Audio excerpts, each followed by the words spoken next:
नागपुर राजभवन में मुख्यमंत्री देवेंद्र फडणवीस की कैबिनेट का पहला विस्तार। 39 विधायकों ने ली मंत्रिमंडल की शपथ। बीजेपी 30, शिवसेना 13, एनसीपी की 10 विधायकों ने मंत्रिमंडल में शपथ ली। शिंदे गुट की तरफ से गुलाब राव पाटिल ने ली मंत्रिपद की शपथ। ओबीसी समाज से आते हैं शिवसेना विधायक गणेश नायक। शिवसेना विधायक का दादा भुसे ने ली मंत्रिपद की और गोपनीयता की शपथ। पहले भी रह चुके महाराष्ट्र सरकार में मंत्री। शिवसेना विधायक का संजय राठौड़ ने ली मंत्रिपद की शपथ। दिग्रज सीट से चुने गए विधायक। एनसीपी विधायक का धनंजय मुंडे ने ली मंत्रिपद की शपथ। अजीत पवार के करीबी बताए जाते हैं। बीजेपी नेता पंकजा गोपीनाथ मुंडे को महाराष्ट्र कैबिनेट में मिला स्थान। पंकजा गोपीनाथ मुंडे ने मंत्रिपद की शपथ ली।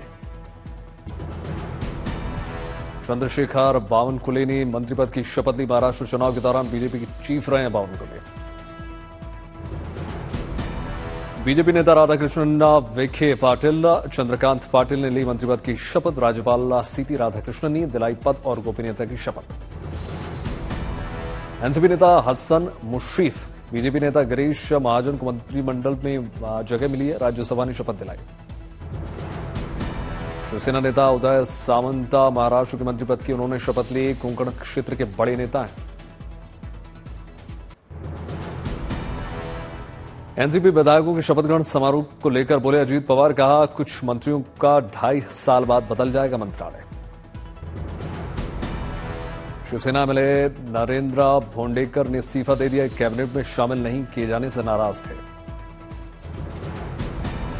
मुंबई में केंद्रीय मंत्री रामदास अठावले ने राज्य में उनके पार्टी के लोगों को मंत्री पद न मिलने पर जताई नाराजगी। कहा मेरी पार्टी को मिलने चाहिए 2 मंत्री। सूत्रों के हवाले से खबर, शिवसेना के मंत्रियों को 2.5 साल तक के लिए महाराष्ट्र कैबिनेट में मिलेगा सेवा का मौका। महाराष्ट्र विधानसभा सत्र को लेकर महाविकास आघाड़ी ने शुरू कर दी तैयारी। महाराष्ट्र सरकार की चाय पार्टी का विरोधी करेगी एमबीए। आम आदमी पार्टी के उम्मीदवारों की लिस्ट हो गई जारी। 38 उम्मीदवारों के नाम का ऐलान। आप संयोजक अरविंद केजरीवाल ने विधानसभा चुनाव लड़ने का ऐलान कर दिया। नई दिल्ली सीट से भरेंगे पर्चा। मुख्यमंत्री आतिशी कालका जी से करेंगे चुनाव। आम आदमी पार्टी में शामिल हुए रमेश पहलवान का नाम भी लिस्ट में शामिल है। मालवीय नगर से सोमनाथ भारती को मिल गया टिकट। मोती नगर से शिवचरण गोयल को मिला मौका। ग्रेटर कैलाश से सौरभ भारद्वाज को मिल गया मौका। जनरल सिंह को तिलक नगर से टिकट। केंद्रीय मंत्री किरण रिजिजू ने प्रधानमंत्री मोदी भाषण की तारीफ की। कहा 70 सालों में कांग्रेस के शासन के करीब 6 दशकों के दौरान संविधान के प्रावधानों को किया गया कमजोर। उत्तर प्रदेश सरकार में मंत्री ओम प्रकाश राजभर ने विपक्षी पार्टियों पर जमकर बोला हमला। केंद्रीय मंत्री गजेंद्र सिंह शेखावत ने एक राष्ट्र एक चुनाव का किया समर्थन। कहा बार बार चुनाव से समय बर्बाद होता है। केंद्रीय मंत्री ललन सिंह ने प्रियंका गांधी पर साधा निशाना। कहा आजादी के बाद से कांग्रेस ने संविधान की उड़ाई धज्जियां। लोकतंत्र के लिए 1 नेशन 1 इलेक्शन को राजस्थान सरकार में मंत्री जोगाराम पटेल ने बताया जरूरी। उत्तराखंड के मुख्यमंत्री पुष्कर सिंह धामी ने कांग्रेस पर जमकर बोला हमला। कहा 60 सालों में कांग्रेस ने देश को धकेला पीछे, संविधान का घोंटा गला। असम के मुख्यमंत्री हेमंत बिस्वा शर्मा ने कांग्रेस पर जमकर साधा निशाना। बोले प्रधानमंत्री मोदी ने कांग्रेस को दिखाया आईना। सीताराम केसरी को बाथरूम में बंद करके सोनिया गांधी को बनाया गया पार्टी चीफ। केंद्रीय मंत्री धर्मेंद्र प्रधान ने कांग्रेस को घेरा। कहा कांग्रेस पार्टी को नहीं आती शर्म, ना कोई जिम्मेदारी, ना कोई दायित्व। सत्य सुनने के लिए कांग्रेस करे अभ्यास। केंद्रीय मंत्री चिराग पासवान ने कांग्रेस पर साधा निशाना। कहा कांग्रेस अपनी गलतियों का करे प्रायश्चित। एक राष्ट्र एक चुनाव का समर्थन करते हुए कांग्रेस पर से ब्रजभूषण शरण सिंह का अनुच्छेद 356 का सबसे ज्यादा दुरुपयोग कांग्रेस ने किया और चुनी हुई सरकारें गिरा दी। कांग्रेस को घेरते हुए बोले बीजेपी नेता निश्चित प्रमाणिक। कहा परिवारवाद और परिवार तंत्र से बाहर नहीं निकल पाई कांग्रेस। प्रधानमंत्री मोदी के बयानों को कांग्रेस सांसद जयराम रमेश ने बताया चुनावी भाषण। कहा अडानी, किसान और सांप्रदायिक तनाव के मुद्दे पर चुप है प्रधानमंत्री। प्रधानमंत्री मोदी को घेरते हुए बोले कांग्रेस सांसद इमरान मसूद। कहा प्रधानमंत्री मोदी ने संविधान में किए सबसे ज्यादा संशोधन आरटीआई और भ्रष्टाचार निरोधक अधिनियम जैसे कानूनों को कमजोर किया। प्रधानमंत्री मोदी पर तंज कसते हुए बोले कांग्रेस महासचिव के सी वेणुगोपाल। कहा प्रधानमंत्री एक का एजेंडा संविधान के नाम पर कांग्रेस पर हमला करना। कांग्रेस नेता हरीश रावत ने प्रधानमंत्री मोदी पर कसा तंज। बोले अपने और अपनी पार्टी के अलावा प्रधानमंत्री को सारे लोग दिखते हैं भ्रष्ट।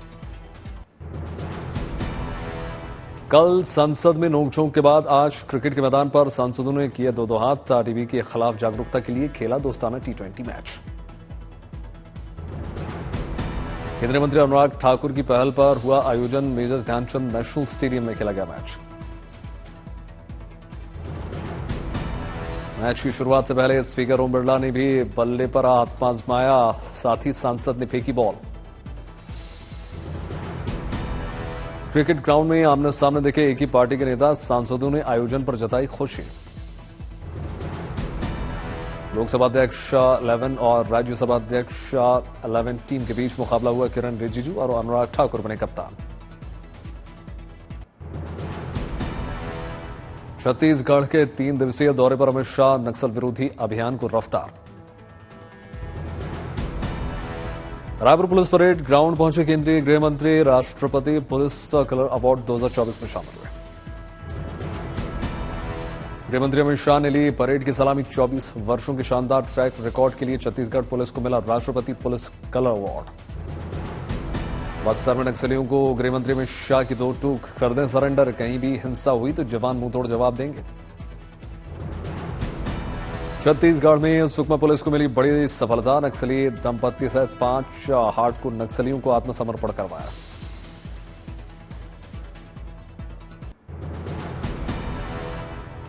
Raipur police with president colour कार्यक्रम का आयोजन हुआ। कार्यक्रम में शामिल हुए गृहमंत्री अमित शाह। गृहमंत्री ने पुलिस कर्मियों को संबोधित किया।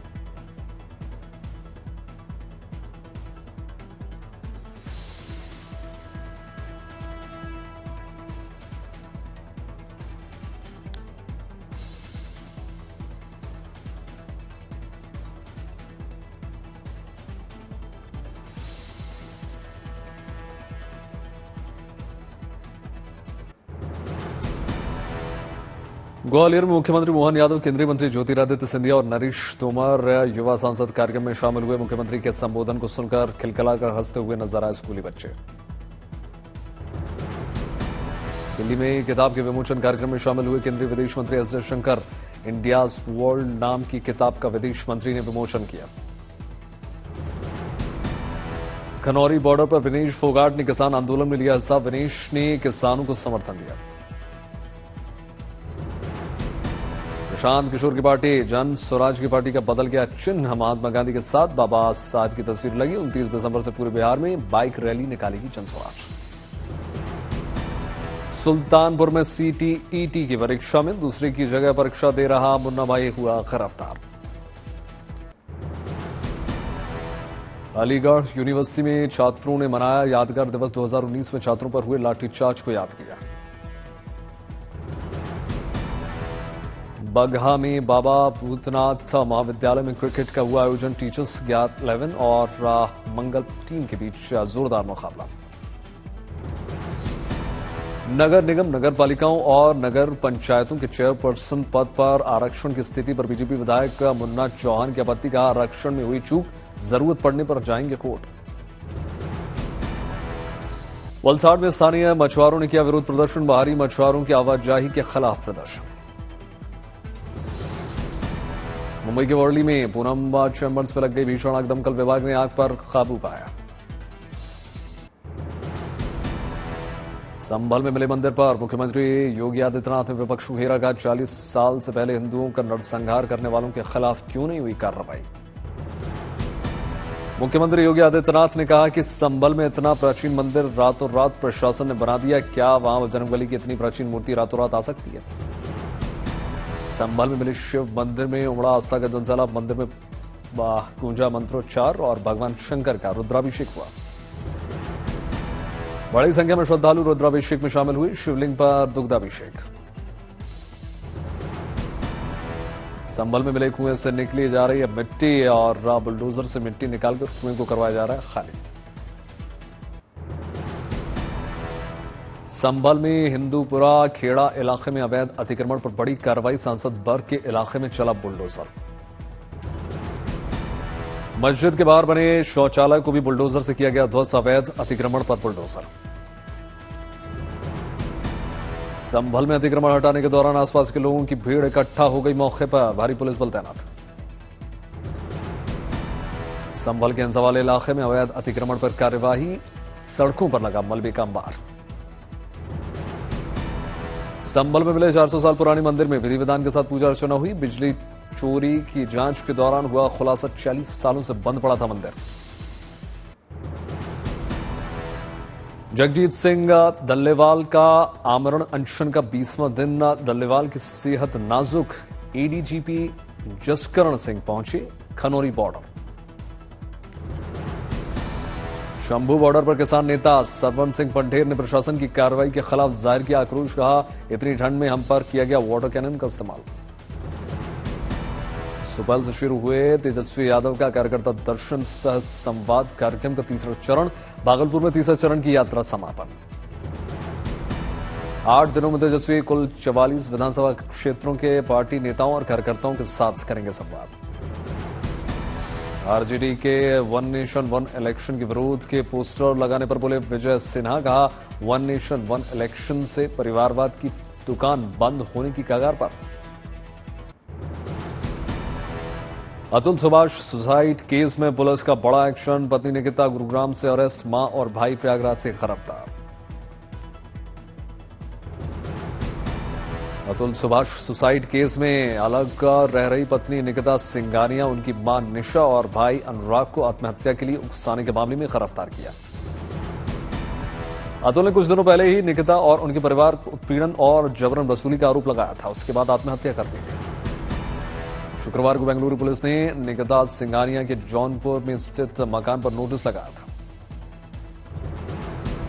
नोएडा डेवलपमेंट अथॉरिटी के अधिकारी रविंद्र यादव के घर पर विजिलेंस के छापे, 60 लाख गहने बरामद। राष्ट्रीय राजधानी में ठंड का प्रकोप लगातार जारी, मौसम विभाग ने चेतावनी दी, न्यूनतम तापमान 4 डिग्री सेल्सियस तक गिरने की संभावना। गुलमर्ग में ताजा बर्फबारी, सैलानियों ने जमकर मस्ती की, नजर आए बर्फ के अद्भुत नजारे। शिमला में शीतलहर ने लोगों के लिए बड़ी मुश्किलें पैदा कर दी, ठंड से बचाव के लिए लोग ले रहे हैं अलाव का सहारा। सर्द हवाएं चलने से फतेहपुर शेखावटी में बढ़ी ठंड, जगह जगह पर जमी हुई बर्फ, बागवान को भी ठंड से बचाने के लिए उड़ाए शौक। तमिलनाडु के डेल्टा और दक्षिण जिलों में भारी बारिश से चारों ओर पानी ही पानी।